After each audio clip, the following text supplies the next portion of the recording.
Perkenalkan, nama saya Eko Panji Santo. Saya berasal dari UPBJJ Bengkulu. Kali ini saya berada di pengolahan jamu di Desa Bukit Makmur, Kecamatan Penarik, Kabupaten Pemeko, Provinsi Bengkulu.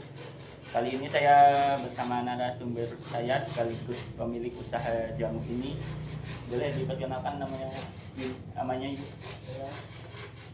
Saya di sini saya sebagai pengelola produk jamu tradisional Mama Diva, yaitu nama saya Ibu Rasmini. Saya berasal dari Desa Bukit Makmur, Kecamatan Penarik, Kabupaten Mukomuko, RT 1 Gunung Paku.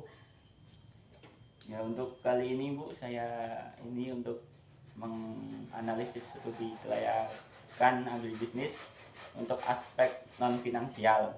Untuk aspek non finansial itu ada beberapa aspek, yaitu aspek pasar, aspek teknis, aspek hukum, aspek sosial, aspek lingkungan, dan aspek manajemen.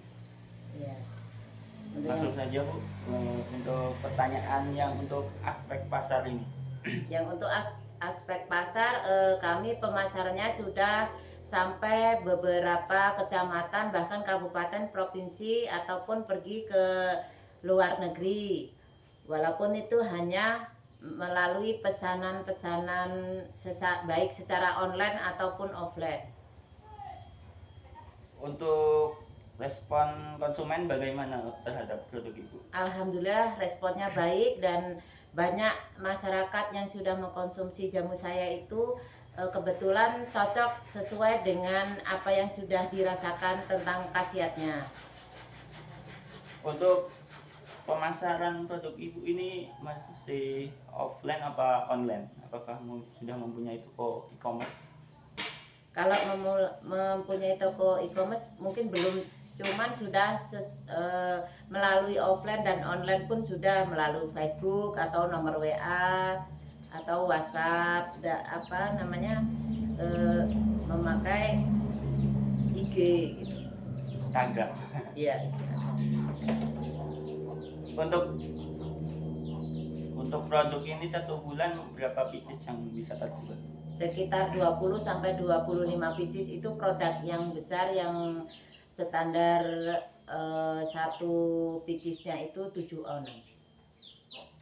Untuk bahan baku Bu, biasanya didapat dari mana? Dari pasar apa langsung dari petani? Kalau bahan baku, pertama kali kami memang mempunyai lahan tersendiri. Kita berbudidaya untuk penanaman, membuat sistem kayak apotik hidup. Dan selain itu kami kan juga sebagai ketua KTNA Kecamatan Penarik, kami mempunyai dari beberapa binaan kelompok tani ataupun KWT. Jadi kami jika kekurangan bahan jamu kami mengambil dari anggota-anggota KWT kami. Apakah semua bahan baku tersedia secara konsisten Bu? Setiap produksi itu ada terus gitu? Iya, alhamdulillah setiap produksi ada terus dan bahannya melimpah di lingkungan kita. Untuk produksi jamu sendiri Bu, ini sudah menggunakan peralatan mesin apa masih manual? Sebagian memakai mesin, sebagian memakai manual. Kalau proses penggilingan udah memakai mesin, proses pengaduan udah memakai mesin, cuman proses pengemasan itu masih memakai tangan. Masih memakai yang manual, belum memakai mesin yang kayak yang canggih itu belum. Untuk kapasitas produksi Bu, ini sekali produksi itu berapa kilo biasanya? 25 kilo sekali produksi. Apakah sudah ada SOP yang diterapkan untuk produk Ibu ini untuk menjaga kualitasnya? Ada.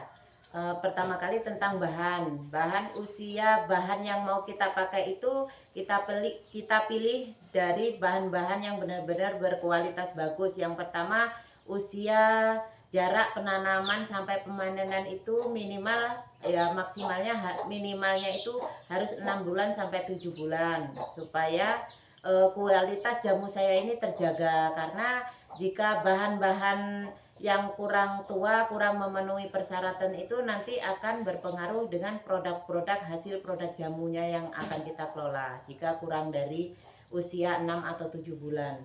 Rasanya juga beda. Ya, rasanya beda, khasiatnya juga beda, karena kalau yang udah tua itu kan lebih mengarah ke saripatinya itu lebih kental gitu.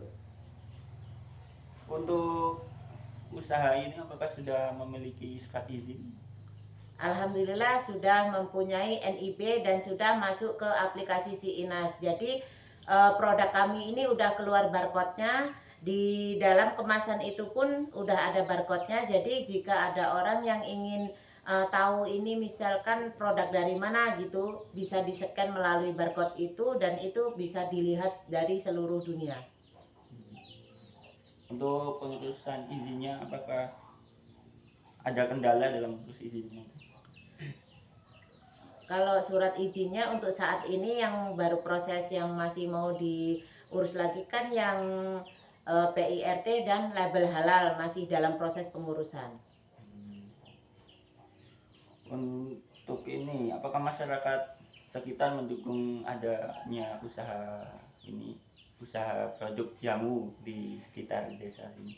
Alhamdulillah masyarakat sekitar sangat mendukung sekali adanya pengolahan jamu ini karena banyak masyarakat yang merasa mempunyai keluhan asam lambung, asam urat, batu ginjal itu meminum jamu saya ini banyak yang cocok dan kebanyakan para masyarakat itu memilih untuk jamu-jamu yang herbal, tidak terlalu banyak kimia, obat kimia.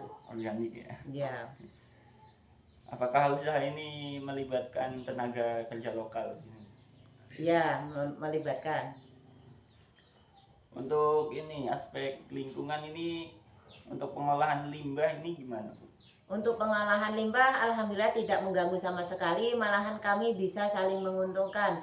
Yang bisa dikatakan saling menguntungkan yaitu ampas dari pengolahan jamu ini, limbahnya itu kan kami jadikan pupuk organik untuk menanam bahan bakunya jamu tadi kayak kunyit, jahe, temulawak, kunyit putih kayak gitu tuh untuk menjadikan pupuk organik. Apakah ada upaya untuk menjaga ekosistem tanaman obat ini? Maksudnya Apakah ada penanaman sendiri di sini kan?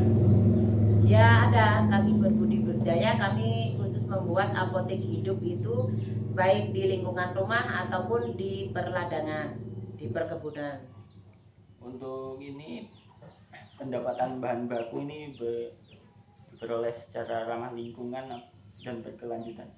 Iya, ya ramah lingkungan iya, berkelanjutan iya. Masalahnya kami sudah mempunyai organisasi binaan untuk khusus menanam apotek hidup di banyak berbagai macam anggota kelompok tani kami.